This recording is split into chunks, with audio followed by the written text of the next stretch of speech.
নমস্কার, আমি professional astrologer Alok পাত্র।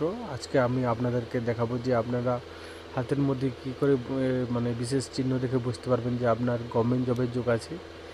আপনারা হাতের রেখার সম্বন্ধে জানতে ভিডিও পুরোপুরি দেখবেন। আর যারা সামান্য খরচে নিজের হাতের পুরোপুরি বিশ্লেষণ করিয়ে জ্যোতিষশাস্ত্রের পরামর্শ অনুযায়ী নিজের প্রতিকার করাতে চান, তারা আমার সঙ্গে যোগাযোগ করতে পারেন। এবার মূল পর্বে যাই। যদি দেখেন যে আপনার হাতের মধ্যে আপনাদেরকে মার্ক করে দেখালে ভালো হয়। যদি দেখেন আপনার রবি পর্বতে যদি ট্রায়াঙ্গেল তৈরি হয় এবং রবি পর্বত যদি উচ্চস্থ থাকে এবং যদি বুধ আর বৃহস্পতি স্থানটা খুবই উচ্চস্থ থাকে, তাহলে আপনার গভর্নমেন্ট জবের প্রবল যোগ থাকে। আপনি যদি ভালো করে ট্রাই করেন নিশ্চয়ই সফলতা পাবেন এবং গভর্নমেন্ট জব সহজেই পেয়ে যাবেন। নমস্কার, সবাই ভালো থাকবেন। নমস্কার, আমি